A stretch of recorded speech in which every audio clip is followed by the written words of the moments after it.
मैं अब आप सबके बीच में उस व्यक्ति को बुलाना चाहता हूं जिन्होंने इस देश की राजनीति को बदला है। राजनीति में आने के बाद क्या क्या हो सकता है, लाखों बच्चों की, उनके परिवारों की उम्मीद बने हैं। मैं हम सब के प्रेरणा स्रोत, जिसे मैंने पहले भी किया, हम सब की माँ मनीष सिसोदिया जी को बुलाना चाहता हूं। प्लीज जोरदार तालियों से वेलकम करिए, जोरदार तालियों से पूरी तरह से।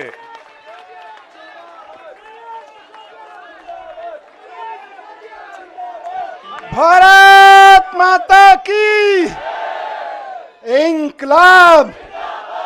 और वो नारा जिससे ये पिछले 10 साल से खौफ खाते हैं कि अगर देश के दिल में ये नारा बैठ गया है, हाँ, भ्रष्टाचार का एक ही काल, भ्रष्टाचार का एक ही काल।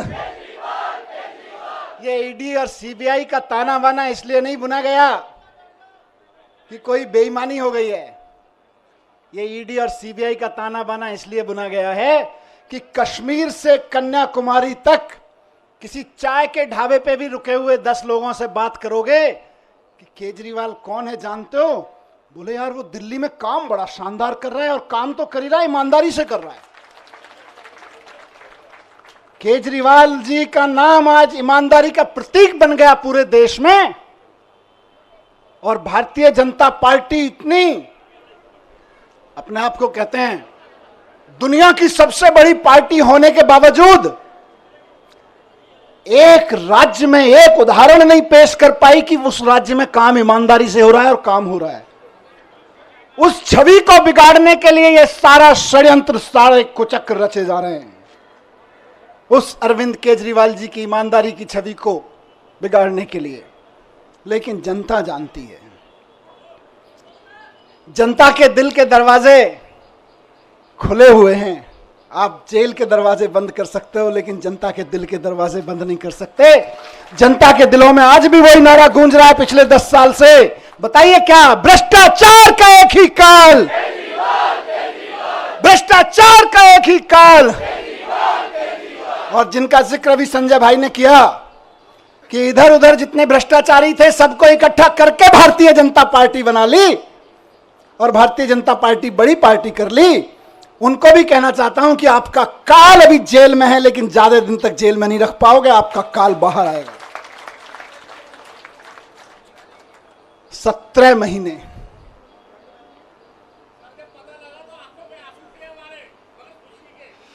ये आंसुओं, इन आंसुओं ने मुझे ताकत दी है 17 महीने जेल में।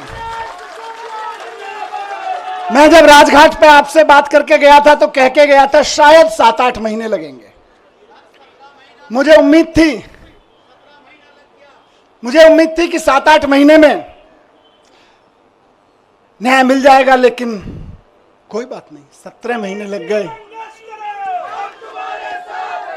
17 महीने लग गए, लेकिन जीत सच्चाई की हुई है, जीत ईमानदारी की हुई है। इसीलिए कहते हैं कि भगवान के घर पे देर है लेकिन अंधेर नहीं है। भगवान के घर पे देर हो सकती है लेकिन अंधेर नहीं हो सकती है। इनकी तो बड़ी कोशिशें करी इन्होंने, संजय भाई के ऊपर, मेरे ऊपर, अरविंद जी के ऊपर, पार्टी के और नेताओं के ऊपर। देश के सख्त से सख्त कानूनों की सख्त से सख्त धाराएं लगा के इनको बंद कर दो झूठे सच्चे केस में, और ऐसी ऐसी धाराएं लगा दो जो दुनिया भर में आतंकवादियों के ऊपर लगाई जाती हैं। ऐसी ऐसी कानूनों की धाराएं लगा दो जो दुनिया में ड्रग माफिया के ऊपर लगाई जाती हैं।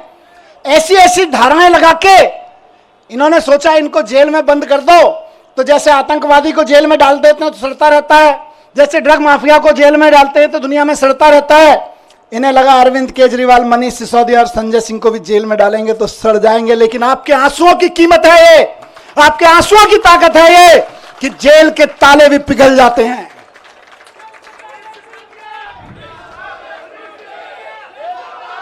एक ही चीज कहूंगा, कल सुबह मैं बैठा था कि सारी दुनिया की सारी बुरी ताकतें भी इकट्ठी हो जाए ना, तो जो सच्चाई के रास्ते पे चलता है उसका साथ भगवान देता है, उसका साथ भगवान जरूर देता है। और ये आज बजरंगबली की कृपा है कि 17 महीने बाद सही, लेकिन मैं आपके बीच हूं। और अभी गया मैं बजरंगबली के मंदिर में, पंडित जी ने आशीर्वाद दिया।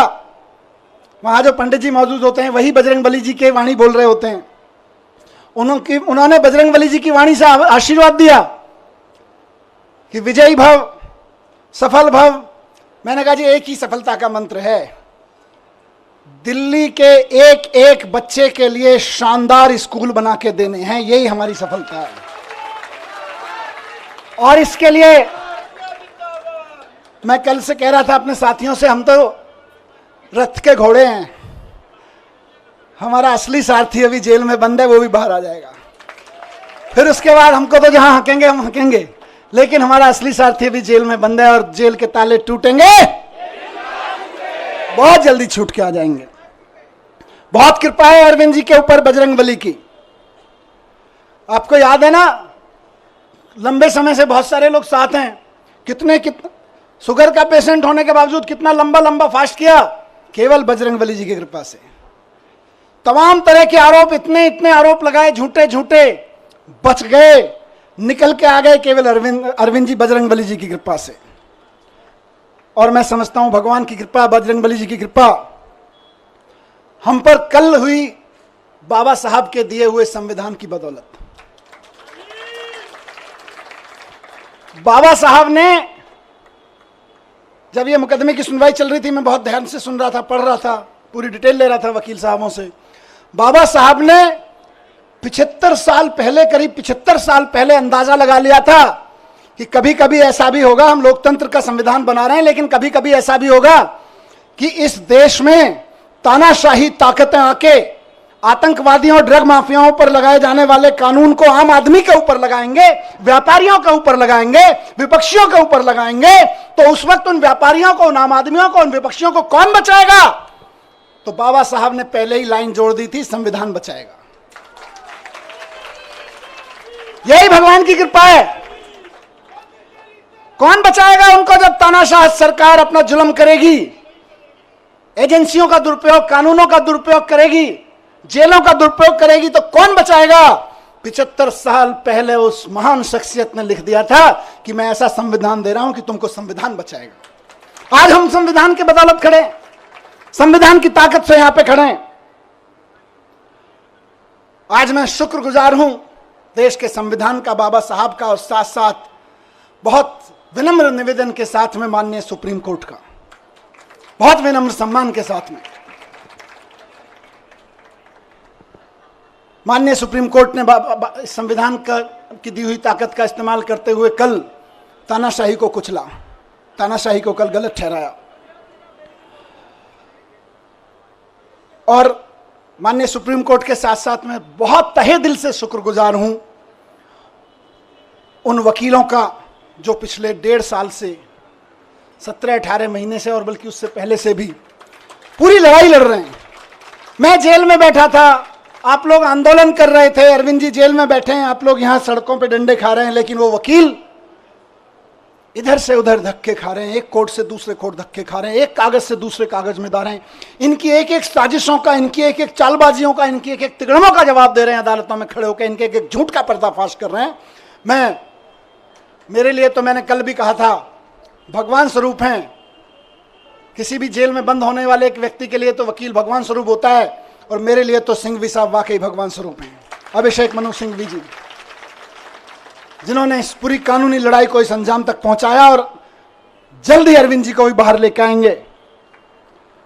मैं धन्यवाद करता हूं सिंघवी साहब का, मैं धन्यवाद करता हूं दयान कृष्णन साहब का, मैं धन्यवाद करता हूं मोहित माथुर साहब का, जिन्होंने बहुत बेबाकी से अदालतों के सामने ईडी और सीबीआई और भारतीय जनता पार्टी के सच को बेनकाब किया है। और मैं बहुत प्यार के साथ धन्यवाद करता हूं, उनमें से कुछ लोग मेरे उनसे उम्र में छोटे हैं, कुछ बड़े हैं, अपनी आम आदमी पार्टी की लीगल टीम के कुछ वकील साथी, हमारे एमएलएज यहां खड़े हैं, साथ साथ में उनको सबको कोऑर्डिनेट करने वाले विवेक भाई इधर शायद नहीं होंगे, किसी विवेक जैन इसी किसी अदालत में इस समय जाके आर्ग्यूमेंट कर रहे होंगे, इरशाद भाई इस समय कहीं किसी अदालत में आर्ग्यूमेंट कर रहे होंगे, कुछ पेपर बना रहे होंगे, और उनके कई साथी यहाँ खड़े मैं देख रहा हूँ, अपने सारे साथियों को मैं उनका भी बहुत धन्यवाद करता हूँ। रजत, साथ साथ में मैं शुक्रगुजार हूं देश भर में आम आदमी पार्टी के एक एक कार्यकर्ता का, नेताओं का। मैं तो 17 महीने जेल में था। जेल की छोटी सी एक कोठरी थी, इसकी 1/4 सी, इस पूरे स्टेज की 1/4 कोठरी में कोई नहीं। जब मैं गया था तो मैंने, वहाँ के सिपाही वगैरह कहते थे सर बड़े ऊपर से ऐसी हिदायतें वैसी हिदायतें हैं। मैंने कहा आप चिंता मत करो, मैं तो जंतर मंतर पे एक अखबार के साइज पे सो गया था, मुझे कोई दिक्कत नहीं है। मैं तो वहाँ से निकला हूँ जहाँ अरविंद केजरीवाल जी और मैं और संजय भाई बनारस रेलवे स्टेशन के, और जहाँ देश भर में रेलवे स्टेशन में रात को 2 बजे ट्रेन आती थी तो इतने भी पैसे नहीं थे कि रात को किसी लॉज में रुक जाएं, तो जाके 9 बजे खाना खा के स्टेशन पे ही सो जाते थे अखबार बिछा के। हम तो वहां से भी निकल के आए, हमें तो कोई दिक्कत नहीं है। तो लेकिन हम तो वहां सो रहे थे, लेकिन डंडे कौन खा रहा था? जब मैं कोर्ट आता था तो मैं देखता था बैरिकेड लगे हुए और उसके दूसरी तरफ से नारे लग रहे हैं। अखबारों में देखता था, टीवी में देखता था, आप में से बहुत सारे चेहरे यहां खड़े हैं, मैं देखता था ये मेरी बहन को लाठी लगी, ये मेरी बहन को एक पुलिस वाले ने धक्का दिया, ये मेरे एक भाई को पकड़ के खींचा। दर्द होता था और वहीं से ईश्वर से दुआ करता था इनको सबको सलामत रखना, इनकी मदद करना, इनको ताकत देना। सलाम करता था आपकी ताकत को मैं वहां से, एक एक कार्यकर्ता को सलाम करता हूं मैं, और सिर्फ डंडे खाने के लिए नहीं, क्योंकि भारतीय जनता पार्टी की जो एक्सपर्टीज अभी संजय भाई ने बताई, उनमें एक शामिल है कि दूसरी पार्टी के कार्यकर्ताओं को और नेताओं को तोड़ने के, दबा के, धमका के, सामदान दंड भेद करके, जेल में भेजने की धमकी देके, जेल में भेज के, उनके हमले करवा के, उन पर धमकी करवा के एकमात्र एक्सपर्टीज किसी पार्टी ने पाई है तो वो भारतीय जनता पार्टी है। लेकिन उसके बावजूद आप टिके रहे, एक एक आदमी टिका रहा, एक एक आदमी झुका नहीं, टूटा नहीं। एक एमएलए कैसे सारे खड़े हैं, मैं जानता हूं किस किस के ऊपर क्या क्या दबाव नहीं था और क्या क्या नहीं होगा और क्या क्या धमकियां नहीं आ रही थी, लेकिन उसके बावजूद बेबाकी से खड़े रहे, सीना तान के खड़े रहे। उस सीने, तने हुए सीने को मैं सलाम करता हूं आप लोगों को, आप डटे रहे। और आज देखिए मजे की बात, अब तो दुश्मन भी इस बात को मानने लगा है कि यार इन आम आदमी पार्टी वालों में कुछ तो मिट्टी है, जो 17 महीने 6 महीने जेल में रह जाते हैं इनके नेता, उसके बावजूद ना झुकते हैं ना टूटते हैं, किसी मिट्टी के तो बने हैं। ये उस मिट्टी के बने हैं, मैं बताता हूं, ये उस मिट्टी के बने हैं भारतीय जनता पार्टी वालों, जिस मिट्टी पर भगत सिंह का पसीना की बूंदें गिरी हुई हैं, जिस मिट्टी पे गांधी ने गोली खाई थी, जिस मिट्टी पे भगत सिंह के पसीने की बूंदें गिरी हुई हैं, जिस मिट्टी पे खड़े होकर बाबा साहब ने तुम्हारी जैसे लोगों की ताकतों के, उस वक्त की ताकतों के जुल्म झेले थे, उस मिट्टी से ये बने हुए हैं। इनको तुम्हारी तोता मैना क्या तोड़ पाएंगे, ये तुम्हारे सीबीआई और ईडी क्या तोड़ पाएंगे, इनको नहीं टूटे लोग। और मैं जेल में बैठा बैठा दुआएं करता रहा और सलाम करता रहा अपने एक एक साथी को कि यह है अरविंद केजरीवाल की मुट्ठी, यह है अरविंद केजरीवाल की फैमिली, यह है अरविंद केजरीवाल का कुनबा, जिसकी एक उंगली को भी हिम्मत से हिला नहीं पा रहे हो तुम लोग। वाह, फक्र था मुझे सब पे। आपने कहा ना कि आप आंसू बहाते थे बाहर, मैं कहता हूं मैं फक्र से सीना चौड़ा करके उस जेल की कोठरी में बैठा होता था अपने एक एक भाई पे के ऊपर और एक एक बहन के ऊपर। यह मेरी ताकत थी। जेल के अंधेरे, मैं कहूंगा कि जेल के अंधेरे में यह ताकत तो होती है कि वो तोड़ तो सकती है, लेकिन जिसके बाहर इतना प्यार, इतनी ताकत, इतना सम्मान। मैं कल से उतरा हूं, मुझे किसी ने बोला मनीष जी 17 महीने बाद आ रहे हो, 2 दिन के लिए रेस्ट पे चले जाना। मैंने कहा यार, जेल के बाहर कदम रखने के बाद पहला हाथ जिस कार्यकर्ता ने पकड़ा था और रात को घर तक जो दूर खड़ा था केवल देख के गया है, वो उम्मीद लगा रहा है कि मेरा मनीष सिसोदिया, मेरा भाई बाहर आ गया है। और मैं कहूं नहीं, मैं तो छुट्टी जा रहा हूं यार, नहीं, खून पसीना बहाने के लिए बाहर आया हूं, छुट्टियां मनाने के लिए नहीं।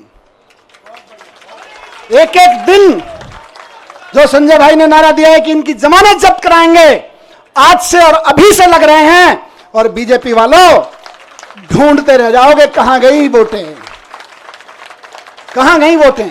आज से लगना है सबको। जो सुन रहे हैं सोशल मीडिया और मीडिया के माध्यम से, एक एक कार्यकर्ता साथी को कहना चाहता हूं, दिल्ली के एक एक नागरिक को, हरियाणा के एक एक नागरिक को, देश के एक एक नागरिक को कहना चाहता हूं कि इस तानाशाही के खिलाफ तो एक एक आदमी को वोट करना पड़ेगा। सवाल हमारा नहीं है। तानाशाही के खिलाफ ये जो लड़ाई है सिर्फ आम आदमी पार्टी के कार्यकर्ताओं की नहीं है, सिर्फ विपक्ष के पार्टी कार्यकर्ताओं की नहीं है, ये देश के एक एक आम आदमी की है।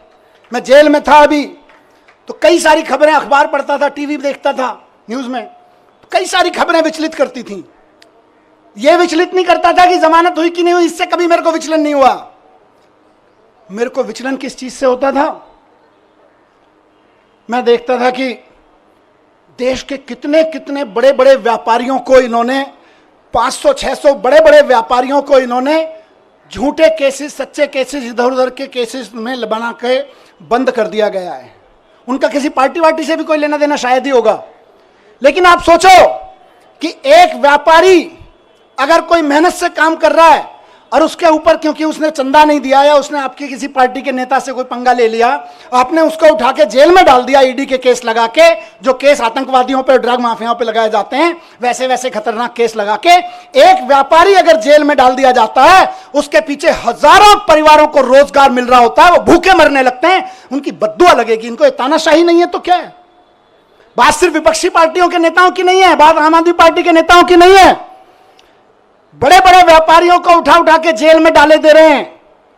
और एक किसी कंपनी का चेयरमैन जेल में चला जाता है, किसी का मालिक जेल में चला जाता है, हजारों हजार लड़के लड़कियां जो वहां नौकरी कर रहे होते हैं, उनके घर में टेंशन हो जाती है, क्या करेंगे, कल को कहां से खाएंगे। आपको समझ में नहीं आता, ये नौकरियां खा रहे हो आप लोग अपने चंदे के धंधे पर। ये तानाशाही नहीं है तो और क्या है? कोई गलत करे तो सजा दो, लेकिन चंदे के धंधे में ईडी का नोटिस भिजवाओ, अपनी एजेंसियों के कानूनी कागज भिजवाओ और उसके बाद उसको अंदर कर दो। ये धंधा तो तानाशाही ही कहा जाएगा भाई। ये भ्रष्टाचार के खिलाफ लड़ाई नहीं है, ये तो तानाशाही है।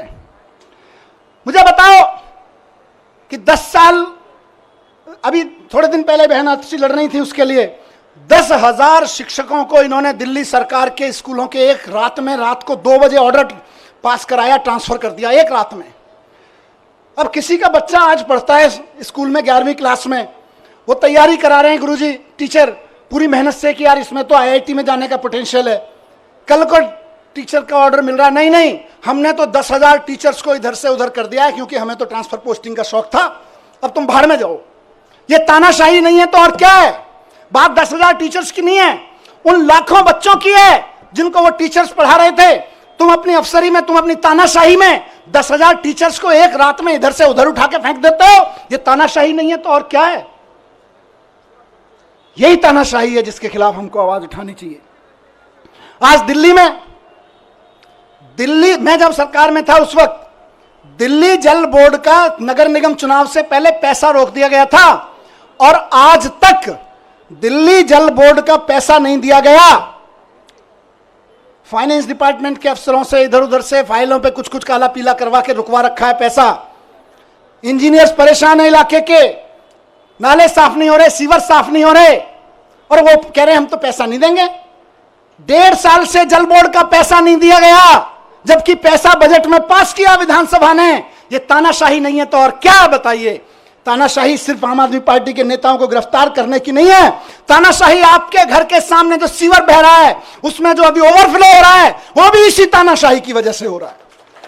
जो नाली नहीं खुल पा रही है, उसको 1.5 साल से पैसा नहीं मिला ठेकेदार को, वो इंजीनियर रो रहा है बेचारा कि मैं कहां से पेमेंट करूं ठेकेदार को। यह भी इसी तानाशाही की वजह से हो रहा है। आपकी गलियों की नालियां सड़ी हुई हैं इस तानाशाही की वजह से। मैं ही जेल में नहीं हूं, केजरीवाल जी जेल में नहीं है, आप भी नरक में रहने को मजबूर हैं इसी तानाशाही की वजह से, क्योंकि आपके घर के सामने का सीवर फ्लो हो रहा है, 1.5 साल से पेमेंट नहीं हुआ जल बोर्ड का। ये तानाशाही नहीं है तो और क्या है? आज पूरे देश में मैंने कहा विचलित करती थी मुझको इस खबरें। हर रोज कहीं ना कहीं सुप्रीम कोर्ट भी डांट लगा रहा है, उसके बावजूद जनता अपनी सरकार चुनती है, कहीं के राज्यपाल को, कहीं के उपराज्यपाल को कह के जनता की चुनी हुई सरकार के कानून कैंसिल करवा देते हैं। कई कई महीने तक कानून, कई कई साल तक कानून पड़े रहते हैं, उनकी पॉलिसी नहीं पास होने देते। ये तानाशाही नहीं है तो और क्या है? नुकसान किसको हो रहा है? नेताओं को तो खाली जेल ही हो रही होगी, असली नुकसान तो जनता का हो रहा है, जिसके लिए पॉलिसी बनाई गई थी, जिसके लिए कोई कानून बनाया गया था। यह तानाशाही है, इस तानाशाही के लिए लड़ना पड़ेगा दोस्तों। और आखिरी बात जो मैं अभी, क्योंकि विचलित करनी है कई सारी चीजें, मैं अभी 2-3 दिन पहले टीवी देख रहा था, और उससे पहले भी देख रहा था टीवी में। 1 साल से टीवी देखा न्यूज पे, और क्या सहारा था, आपकी खबरें, आपकी शक्लें देखने को मिल जाती थी।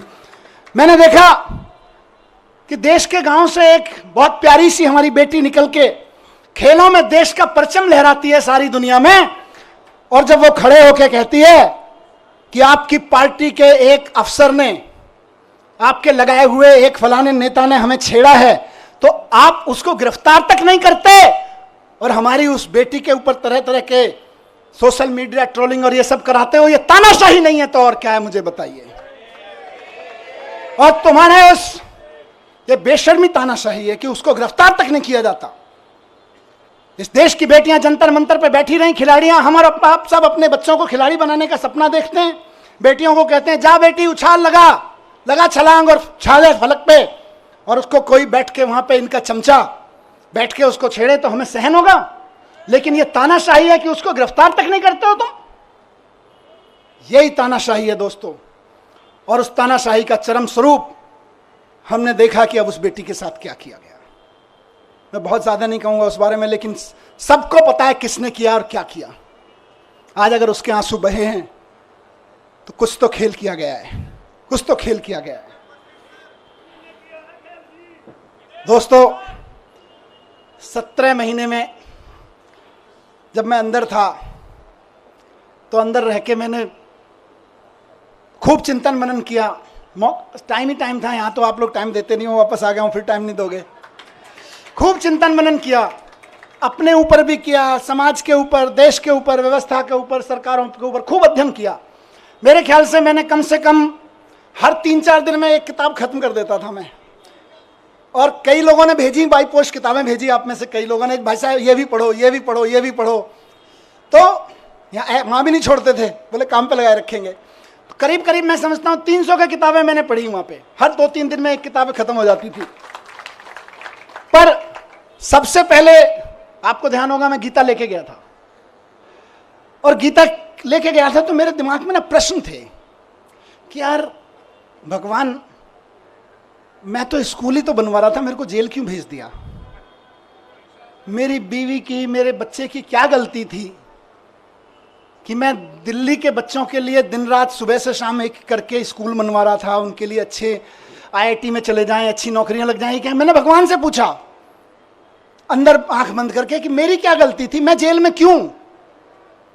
तो भगवान ने कहा गीता पढ़, पता चल जाएगा। अंदर से आवाज आई और मैंने गीता पढ़ी और मुझे जवाब मिल गया। मेरे मन में जो भी सवाल आया, मैं ऐसा नहीं है कि यहां कोई उसकी बात कर रहा हूं। जब आदमी अंदर जेल में होता है, अकेला बैठता है, तालों में वो शीशों के पीछे बैठता है, तो तरह तरह के सवाल उठते हैं, अंदर बहुत झांकता है।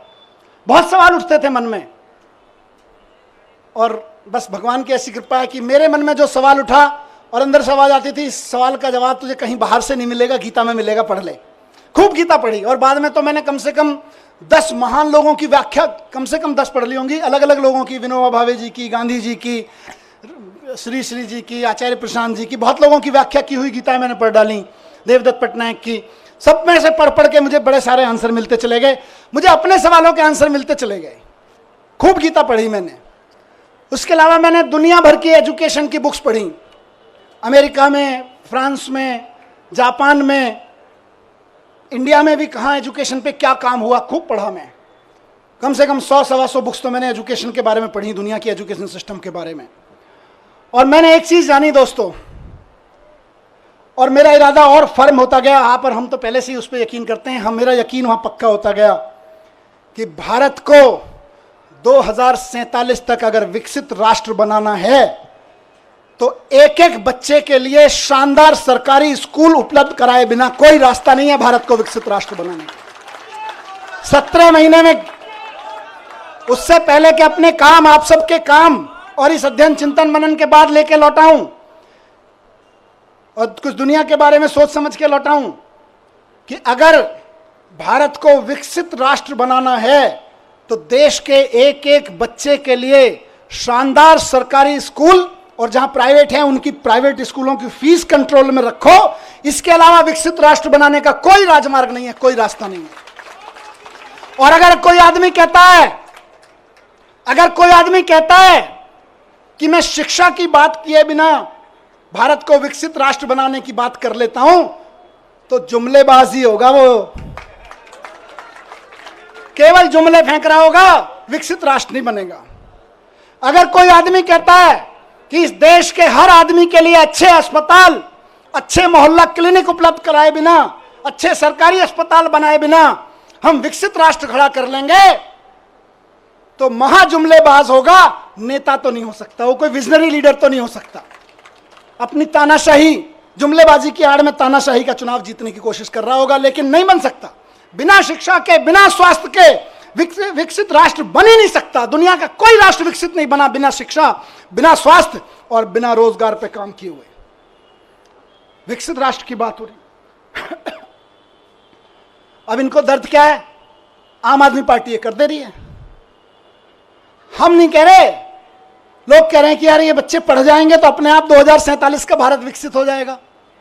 आज ये जो माँ बाप हैं, जो कल आने वाले समय के माँ बाप हैं, ये अगर इनको सबको अच्छे अस्पताल मिल गए, आने वाले बच्चों के लिए अच्छे अस्पताल मिल गए तो अपने आप भारत विकसित हो जाएगा। ये आम आदमी पार्टी कर दे रही है। दिल्ली में कर दिया, पंजाब में कर दिया, इस भरोसे पे गुजरात में, गोवा में, सब जगह वोटें पड़ने लगी, तब इनको दिक्कत हो रही है। इसीलिए सबको जेल में डालने पर आ गए।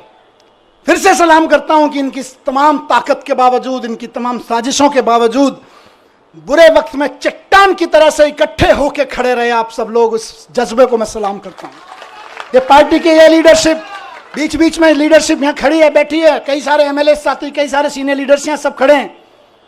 ये सब एक मुट्ठी की तरह से जिस तरह से खड़े रहे वो मिसाल है। आने वाले समय में जब आम आदमी पार्टी का आगे जाके राजनीतिक इतिहास लिखा जाएगा देश का, तब लोग कहेंगे कि सबसे बुरे दौर में पार्टी की सारी सीनियर लीडरशिप अपना खून पसीना एक करके सड़कों पे लड़ रही थी, एकजुट होकर लड़ रही थी।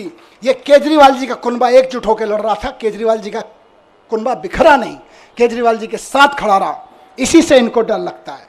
और फिर कह रहा हूं कि भारतीय जनता पार्टी को अगर लगता है कि मनीष सिसोदिया को जेल भेजने के बाद वो दिल्ली की शिक्षा क्रांति को रोक लगा देंगे तो वो गलती कर रहे हैं, वो भूल कर रहे हैं इस बात की। दिल्ली के हर गरीब आदमी को, और ये इलेक्शन का ऐलान कर रहा हूं, दिल्ली के हर गरीब आदमी को बेहतरीन शिक्षा देके उसको समाज की मुख्य धारा में लाने का सपना पूरा करने के लिए हम अपनी जान भी दे देंगे। तुम जेल की क्या बात करते हो यार? तुम जेल से डराते हो, हम जान देने के लिए तैयार हैं। बच्चों की एजुकेशन के लिए, नौकरी के लिए और स्वास्थ्य के लिए तो हमारी कई जिंदगियां भी कुर्बान हो जाएं तो कम है यार। आप हमें जेल से डराते हो? नहीं डरेंगे, नहीं डरेंगे आपकी जेलों से। केंद्र कितना भी षड्यंत्र कर ले, 2 करोड़ जनता दिल्ली की, उसके जीवन में खुशहाली लाने के लिए फिर से हम उतरेंगे।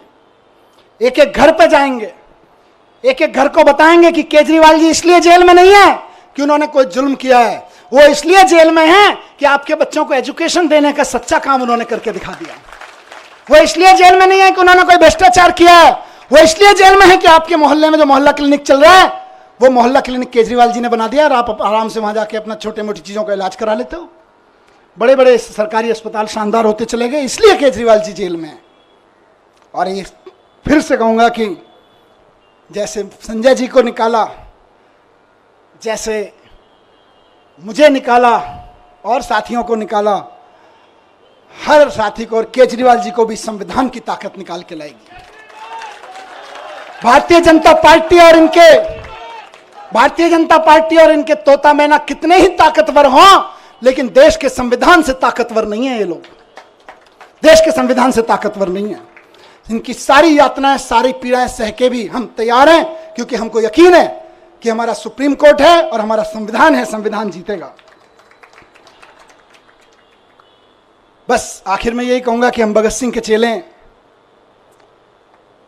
कह के गया था ये बात, कह के गए थे ना, भगत सिंह के चेले हैं, डरने वाले नहीं है तुम्हारी जेलों से भी और तुम्हारे तोता मैना से भी।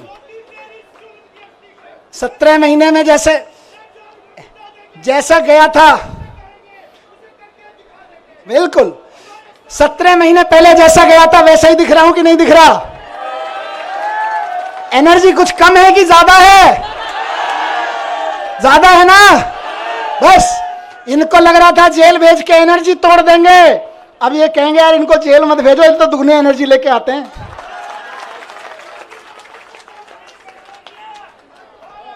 तो दोस्तों आखिर में एक बात कहूंगा और वो इंपॉर्टेंट चीज है। देखिए मैंने सारी बात इसलिए कही क्योंकि तानाशाही की लड़ाई है, और ये तानाशाही मेरे लिए नहीं, अरविंद केजरीवाल जी के लिए नहीं, आम आदमी पार्टी के कार्यकर्ताओं नेताओं के लिए नहीं, विपक्ष के पार्टी कार्यकर्ताओं नेताओं के लिए नहीं, देश के एक एक आदमी को बचाने के लिए है। इसलिए आज कल जब सुबह बेल का ऑर्डर आया, उससे पहले मैं ऐसे ही टीवी देख रहा था, उसमें 9 अगस्त के बारे में डिटेल चल रहा था, कैसे 9 अगस्त कितना महान दिन है, भारत छोड़ो आंदोलन चलाया था।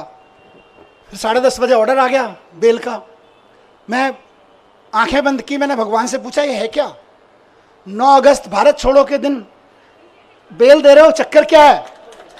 अंदर से आवाज आई कि भारत छोड़ो के दिन इसलिए दे रहे हैं क्योंकि जेल से बाहर निकलो और तानाशाही भारत छोड़ो की आवाज लगाओ। तानाशाही भारत छोड़ो। इस तानाशाही का शिकार हर आम आदमी हो रहा है। तानाशाही भारत छोड़ो की आवाज उठानी पड़ेगी गली गली में, मोहल्ले मोहल्ले में। और हम ये नहीं कह रहे तानाशाहो भारत छोड़ो, हम तानाशाहों के खिलाफ नहीं, हम तानाशाहों को भारत नहीं छुड़वाएंगे। हमने कई देशों में ये मॉडल देख लिए। वो क्या करते हैं कई तानाशाह, वो बड़े बड़े आंकड़े दिखाएंगे, देखो हमारी इकोनॉमी इतने मिलियन ट्रिलियन फिलियन पहुंच गई, जीडीपी फीडीपी के आंकड़े इतने बढ़ गए। उसके बाद आंकड़े दिखाते दिखाते सारे विपक्ष के नेताओं को जेल में डाल देते हैं या उनको देश से बाहर भगा देते हैं, विपक्ष के कार्यकर्ताओं को जेल में ठेल देते हैं। और उसके बाद कहते हैं देखो हम तो चुनाव पे चुनाव जीतते जा रहे हैं, हमारी तो जीडीपी भी बढ़ रही है, हमारी तो ट्रिलियन बिलियन चल रहे हैं। लेकिन हकीकत क्या है? वो कई देशों की जनता ने दिखा चुकी है कि भाई हम तो तानाशाहों को बाहर भगा देते हैं, लेकिन हम भारत हैं, हम विवेकानंद की, गांधी की, नानक की जन्मभूमि है, हम बाबा साहब की जन्मभूमि है। हमारे को जरूरत नहीं है किसी तानाशाह को बाहर भगाने की, हम तो तानाशाही को बाहर भगाएंगे। तो तानाशाही भारत छोड़ो, भारत छोड़ो, भारत छोड़ो, तानाशाही भारत छोड़ो, भारत छोड़ो, भारत छोड़ो, तानाशाही भारत छोड़ो, भारत छोड़ो, भारत छोड़ो। तानाशाही आज हमारे और आपके जीवन के लिए, एक आम आदमी के जीवन के लिए खतरा बन गई है, इसको छुड़वाना पड़ेगा। ये संविधान के लिए खतरा बन गई है, हमारे सामाजिक ताने बाने के लिए खतरा बन गई है, हमारी बहनों के लिए खतरा बन गई है, हमारे खिलाड़ियों के लिए, हमारे व्यापारियों के लिए खतरा बन गई है। इससे लड़ना पड़ेगा। और एक चीज कहूंगा यहां से, विपक्ष के लिए भी और इनकी सत्ता में बैठे नए नए साथियों के लिए भी जो इनके साथ नए नए गए हैं, इस तानाशाही से अगर लड़ना है तो एकजुट होकर लड़ना पड़ेगा। ये ना सोचें कि आज आम आदमी पार्टी के कार्यकर्ता और नेता जेल में हैं, कल नंबर आपका भी आएगा, कल नंबर उनका भी आएगा जो दूसरे पक्ष में बैठे हैं या इधर के पक्ष में बैठे हैं, कल नंबर उनका भी आएगा जो इधर नए नए गए हैं कि हम तो इनके साथ हैं। एनडीए के साथियों को भी कहना चाहता हूं, उनके साथ जो गए हैं, और इंडिया गठबंधन के भी एक एक आदमी को और बाकी सब पार्टियों के साथियों को कहना चाहता हूं, पार्टी की जिंदगी के लिए नहीं, नेताओं की जिंदगी के लिए नहीं, देश के लिए इकट्ठा होकर लड़ना पड़ेगा, देश के लिए इकट्ठा होकर लड़ना पड़ेगा। और आज कह रहा हूं इस मंच से कि अगर देश के पूरे विपक्ष के नेता पूरी ताकत से एक बार हुंकार भर देंगे तो आज देश में वो माहौल है कि अरविंद केजरीवाल जी 24 घंटे के अंदर बाहर आ जाएंगे। अगर देश के विपक्ष के नेता एकजुट होकर हुंकार भर देंगे तो केजरीवाल जी केवल और केवल 24 घंटे के अंदर जेल से बाहर आ जाएंगे। मैं आज लिख के दे रहा हूं आपको, लेकिन इकट्ठे होकर करना पड़ेगा। ये मत सोचिए अभी तो केजरीवाल जी गए, जब हम पे आएगी तो देखेंगे, नहीं, सब पे आई हुई है। सबको इकट्ठे होकर लड़ना पड़ेगा, सबको इकट्ठे होकर चुनाव भी लड़ने पड़ेंगे, लड़ाइयां भी लड़नी पड़ेंगी, कानूनी लड़ाइयां भी लड़नी पड़ेंगी। और एकजुट हो गया तो इस चुनाव में तो दिखाई दिया कि 400 पार ढूंढते रह गए, एकजुट होकर लड़ेंगे तो आगे आने वाले चुनावों में भी ढूंढते रह जाएंगे कहां है। जीरो पार, बस सीधे कहा जीरो पार। तो ये कोई ये ना सोचे कि अलग अलग लड़ लेंगे, जब हमारी लड़ाई आएगी तो लड़ लेंगे। लड़ाई सबकी है, लड़ाई देश की है, लड़ाई एक एक भारत के नागरिक की है। सब पार्टी वालों को, जिनको जनता ने थोड़ा थोड़ा भी कहीं कहीं भरोसा दिया है, कहीं ज्यादा दिया है, सबको इकट्ठा होके इस तानाशाही के खिलाफ लड़ना पड़ेगा। जोर से चिल्लाना पड़ेगा कि तानाशाही भारत छोड़ो। और जिस दिन तानाशाही भारत छोड़ो का नारा हर गले से निकल गया, केजरीवाल जी सबसे पहले जेल से बाहर आएंगे। हेमंत सोरेन जी आ गए ना, देखो कितनी दिन मुझे निकाला, अभी अरविंद जी भी आएंगे। लेकिन सबको करना पड़ेगा, ऐसे नहीं कि सब। तो मैं बस यही कह रहा हूं कि आम आदमी पार्टी की तरफ से तो आज हम भरोसा दिलाते हैं कि दिल्ली के चुनाव में भी और बाकी चुनावों में भी पूरे देश में, कश्मीर से लेकर कन्याकुमारी तक, एक एक घर में इस आवाज़ को उठाएंगे, एक एक शहर, एक एक नगर में इस आवाज़ को उठाएंगे और बता देंगे कि हमारे इरादे कितने फौलादी हैं। तुम चाहे जितनी यातनाएं दे लो, तुम चाहे जितने जुल्म कर लो, जब तक इस देह में प्राण रहेगा और माथे पे संविधान रहेगा, इस दिल में हिंदुस्तान रहेगा। भारत माता की, भारत माता की। बहुत बहुत धन्यवाद। जन खबर न्यूज देखने के लिए आपका धन्यवाद। चैनल को लाइक करें, सब्सक्राइब करें ताकि आपके लिए हम ऐसी और इंटरेस्टिंग वीडियो लाते रहें।